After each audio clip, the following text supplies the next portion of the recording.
Bienvenido a este nuevo encuentro sobre las reflexiones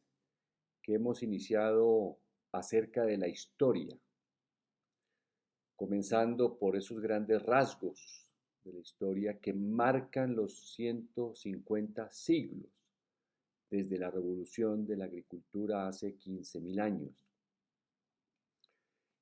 Desembocaremos a otros temas, pero desembocamos recientemente al tema de la seguridad social como un conjunto de beneficios que surgen a partir del temor que las clases dirigentes en Europa sintieron ante las movilizaciones sociales nacidas con la Revolución Francesa de 1789. Esa seguridad social, he planteado, tiene dos grandes elementos, dos importantes circunstancias que están presionando su transformación. Una, la eliminación por diferentes medios del empleo, que como lo he mencionado, es la figura jurídica que nos conecta con los beneficios de la seguridad social. Y la otra, las transformaciones demográficas. Al finalizar la anterior intervención, mencioné que la transformación demográfica implica una longevidad saludable no experimentada por ninguna generación de la historia, una reducción notable de la cantidad de hijos que tienen las parejas, es decir, la reposición de la población tiende ya a ser negativa en muchísimos lugares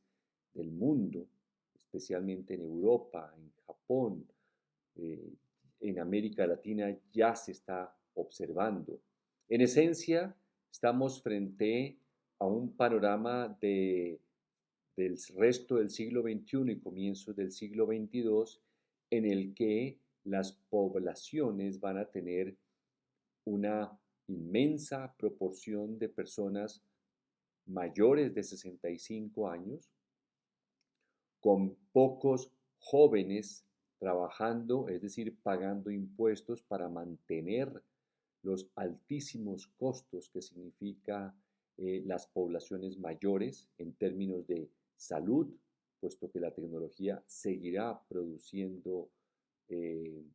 muchas innovaciones, y las pensiones, que decimos, he dicho en anteriores intervenciones, este elemento demográfico pone en peligro la sostenibilidad de las pensiones. De tal manera que lo que he planteado es que las eh,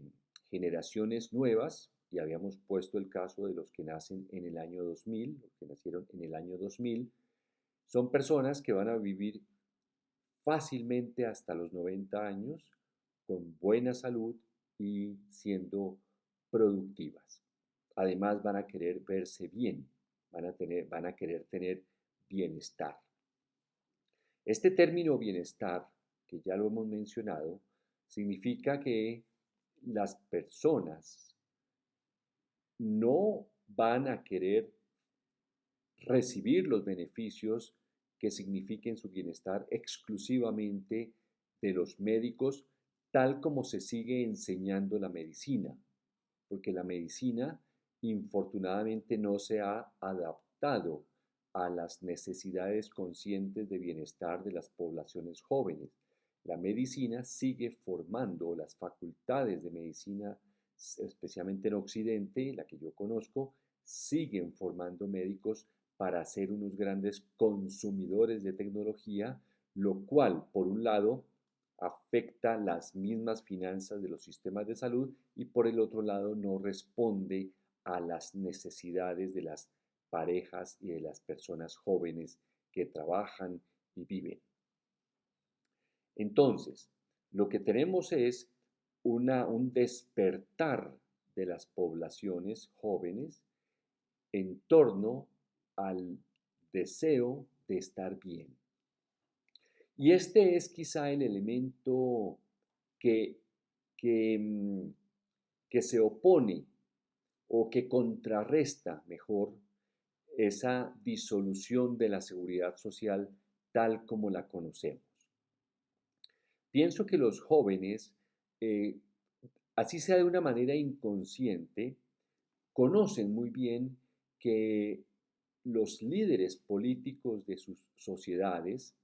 y los líderes propietaristas, es decir, aquellas personas, por un lado, aquellas que acumulan poder político y aquellas que acumulan poder a través de los bienes y la riqueza, ellos, como ya lo intuyen ellos, jamás han tenido una preocupación legítima por el bienestar de la mayoría de la población. Luego, entonces, pienso que no están esperando nada de los estados. Quizá la excepción sea Europa, puesto que ellos después de la Segunda Guerra Mundial, es decir, la generación de los baby boomers de Europa, sí recibió los beneficios cuantiosos, llamaríamos exageradamente ultragenerosos. Digo exageradamente porque esos beneficios son los que debe recibir todo trabajador y los que debió haber recibido desde hace 150 siglos. Lo que pasa es que fue la seguridad social ofreció una serie de beneficios que son los que tenían las clases dirigentes y entonces lo hemos llamado Estado paternalista, Estado benefactor, cuando en realidad solamente debería llamarse pues un sistema que provee lo básico para todos los trabajadores. Pero quedémonos con que solo hubo una generación o un par de generaciones en Europa que conocieron la amplitud de servicios que protegían al trabajador y a su familia.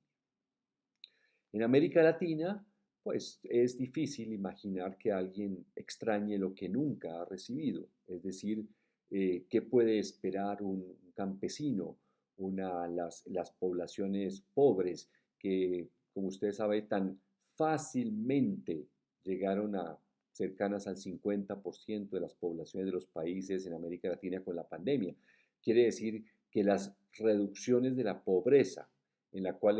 la cual habían invertido casi 30 años estos líderes políticos convencionales, los de siempre, es decir, quiero decir, habían invertido 30 años en disminuir muy pocos dígitos la pobreza y con la pandemia posiblemente regresamos a los niveles de hace 30 años o un poco más, quiere decir que esa pobreza que habían reducido era algo si no cosmético, por lo menos no bien enraizado en las culturas, no bien realizado, no bien hecho, no estructurado de una manera tal que fuera resistente a episodios como la pandemia. Entonces, los jóvenes ya lo saben, ya están entre ellos mismos, yo creo que por la manera tan profunda, tan real, tan clara, como han conocido el comportamiento de cualquier líder político del siglo XXI y de ahí para atrás, pues ellos así asumen que son iguales, pues están trabajando ellos para su bienestar. Por eso identificamos que ellos son rebeldes, que ellos no son comprometidos, por eso identificamos que ellos prefieren sus experiencias, pues claro que es así, tiene que ser así. Ellos, por un lado, en sus casas escucharon el trauma que ha significado trabajar para muchas personas. Usted lo conoce, lo sabe y hay suficiente información acerca de el daño a la salud y a la vida que causan los jefes, los coordinadores, los líderes de las empresas, que en su mayoría realizan prácticas que enferman a las personas. Entonces ellos no quieren volver a vivir esa experiencia de sus padres. Por otro lado, no quieren desgastarse tantos años para luego ver que sus abuelos, los tienen vivos, apenas puedan vivir con una pensión y siempre pensando en que no les va a alcanzar y siempre lamentándose por no haber disfrutado más la vida. Muchísimas personas de las que hoy están pensionadas, que tienen 60, 70, 80 años de edad, se lamentan por no haber disfrutado más la vida. Pues las generaciones jóvenes entienden que no les debe pasar eso, no les puede pasar eso. Y está bien, creo que es más que comprensible que ellos, como alguna vez lo escucho entre los jóvenes, la vida es una, luego hay que disfrutarla momento a momento. Resulta que nuestra generación aprendía el valor del ahora, el valor del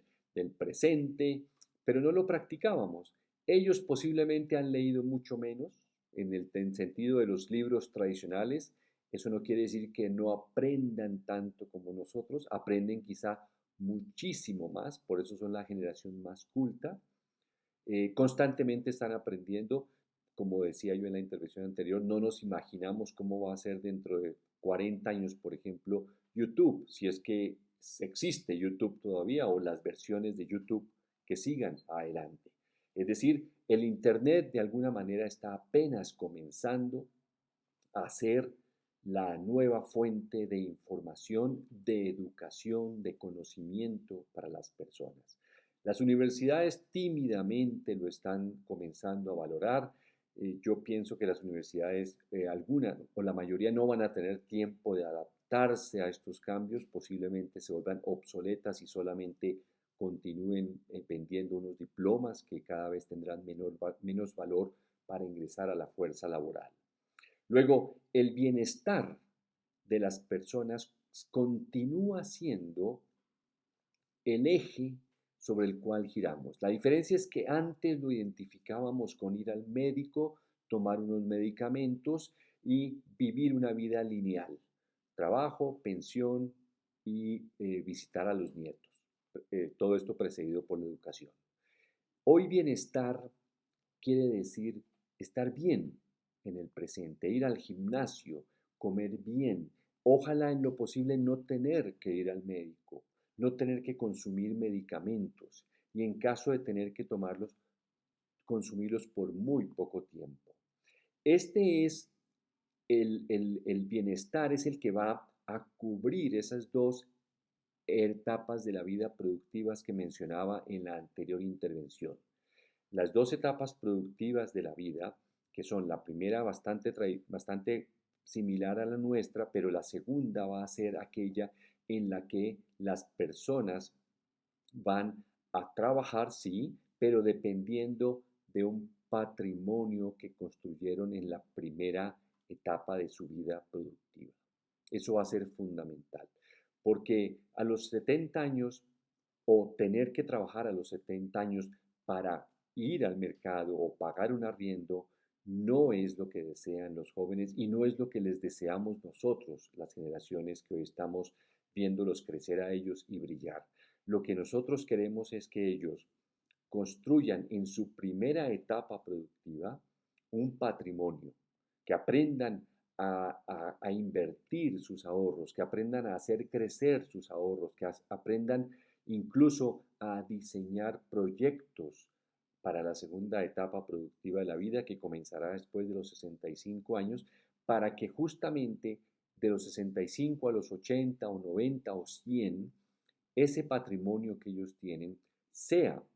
el que les produce los ingresos pasivos, es decir, no tienen que trabajar por ellos, para poder distribuir su vida en actividades supremamente agradables, que pueden ser algunas de ellas trabajo, remunerado o no remunerado. Sin duda va a ser viajar. Está comenzando esta generación a viajar muchísimo y quieren conocer en vivo lo que ya conocen a través de las redes sociales. Entonces, estamos viendo que estas dos etapas productivas de la vida se están convirtiendo en la nueva forma de vivir de los jóvenes de este siglo XXI y que en esencia las dos tienen que estar sustentadas en un bienestar que ellos están comenzando a construir sabiendo que no lo van a recibir del Estado, de la seguridad social, sino que ellos mismos lo van a conquistar, a construir el bienestar propio. Entonces, continuaremos sobre estos temas. Muchísimas gracias y hasta la próxima.